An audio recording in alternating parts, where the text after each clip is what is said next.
This week, I'll be helping Jennifer and Keith from North London to swap urban stress for rosy rural bliss.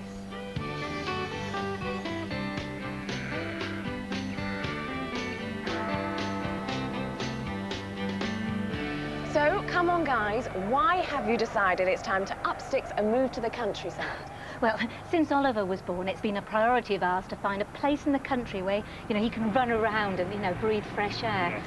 I just think it's cruel to bring kids up in the city. Yeah, I mean, Jennifer and I, we've never really enjoyed living in London. No. We've never really been into culture. We thought the countryside would be ideal. Every time I turn on my TV these days, all I seem to see is people relocating to the countryside, all trying to escape the perils of city life. Oh, it's too polluted. My kids can't breathe. There's not enough cows. Apparently, every week, 1,500 people desert the cities and go in search of some rural utopia. And they're idiots. I've lived in the city all my life. The only time I go to the countryside is during Glastonbury Festival. The truth is, the countryside sucks. So before you pack your bags and move to that converted farmhouse in the Cotswolds, I'm going to show you why the great outdoors ain't really that great.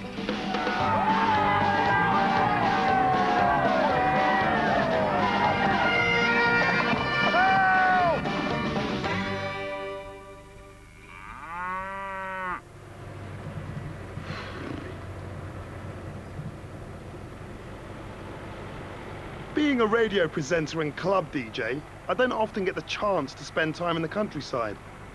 But I do know a few basics. There's bugger all to do. Complete strangers come up to you and say hello.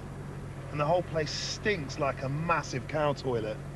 But seeing as everyone on TV keeps bleating on about how amazing the countryside is, I thought I'd come and check it out for myself. Just get out of the way!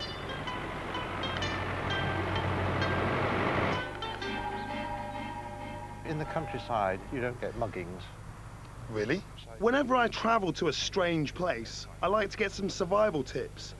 So who better to teach me the ways of the country than the Countryside Alliance? I think the thing that's really important, if people come to the countryside, that they adopt and accept the country ways of life, because they are different to the culture, obviously, of the cities.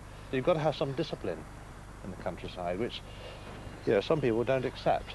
So do you think people who live in the countryside actually accept outsiders coming in? It depends how the outsiders react. What offends the country people more than anything is people who come down and they think they've got their little oasis and the rest of the countryside has nothing to do with them, and they want to try and change it. So literally it goes back to if they fit in, if they conform? Yes. Right. So if I want to stay in the countryside, I'll need to assimilate. But I'm not sure how well I'll fit in. Christians on this happy day, haste with joy your vows to. I mean, for a start, I'm a social animal. I need action, a decent nightlife. I wonder what the countryside has to offer in the way of entertainment. In the near future, we've got Skittles. Don't forget Skittles. We've got to defend our championship. Then there's a tabletop sale in the village hall on Saturday, May the 8th. And then an evening with Gilbert and Sullivan. I hate to be picky, but so far, nothing particularly appeals. I'm looking for something exciting, something cultural.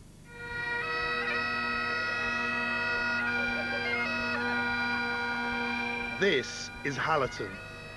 It's roughly in the middle of nowhere. It's got 2 pubs, 1 church, and a few people. For 364 days of the year, nothing happens around here. And then on Easter Monday, they go mental.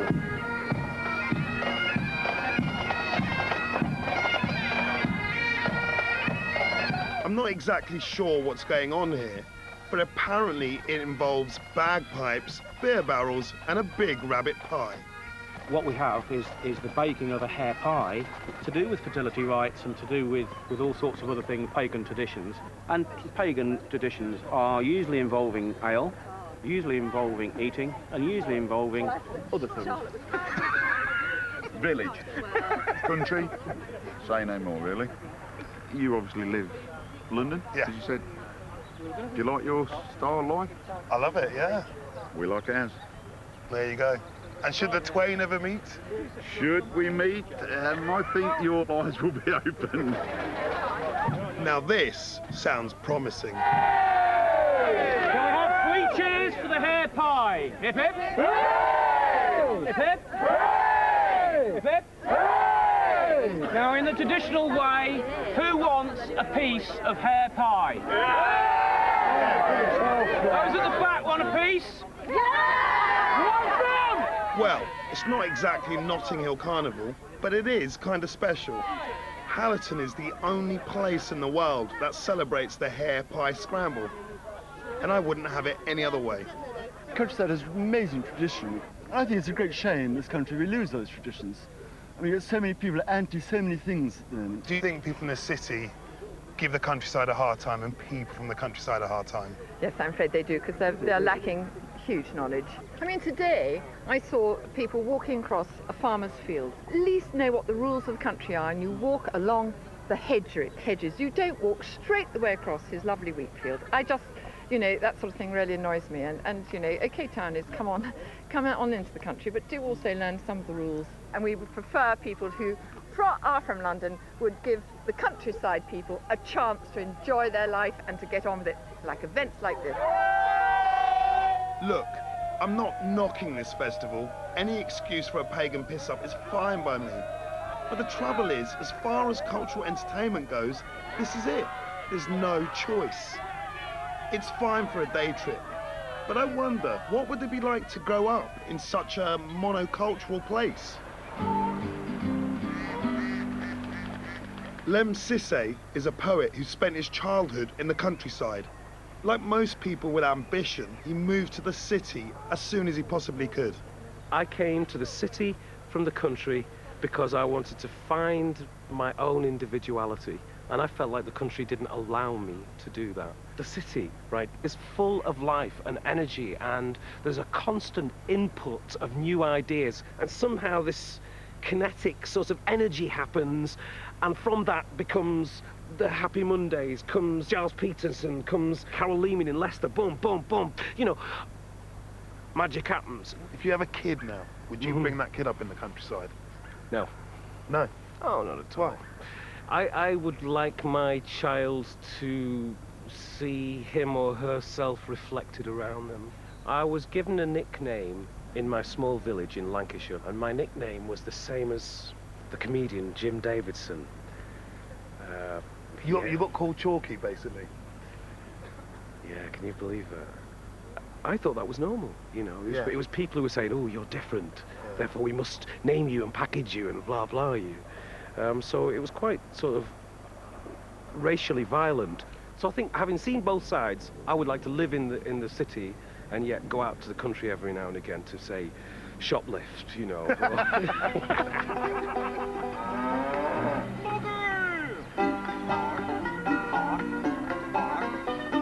If you believe what you read in certain glossy magazines, the countryside is bursting with a great range of delicious produce.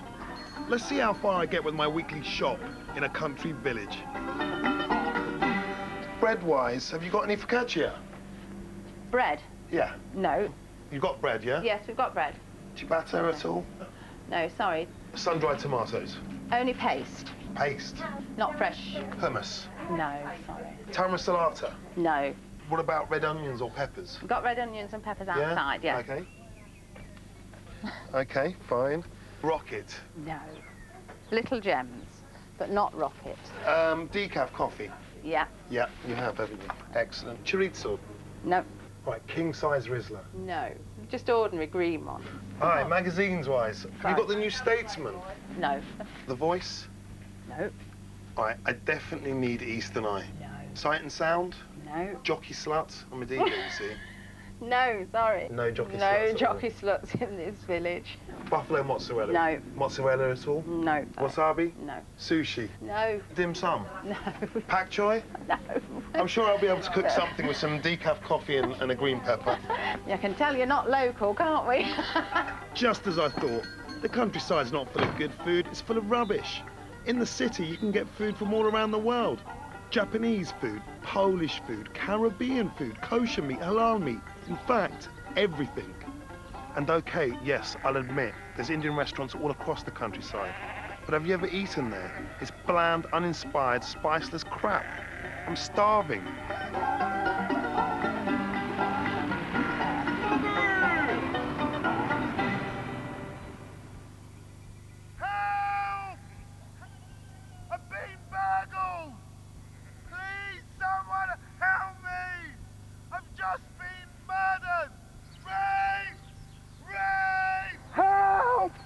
A lot of people who leave the city for the countryside say they're trying to get away from crime. Hello? There's crime in the countryside as well. And I know a man who can tell us all about it. Tony Martin shot to fame in 1999 when he fired his gun at 2 burglars, wounding one and killing the other. They start to flower in November. Within the farming community, many consider Tony a hero and a champion of self-defense, despite the fact he shot a 16-year-old boy in the back. There's a lot of people moving out from the cities to the countryside to escape crime. Do you think that's sensible? Well, if anybody thinks it's pleasant, they drive around here and thinks it's the countryside and all the leaves are coming out and the daffodils out there, it's a totally different world to what you think. They'll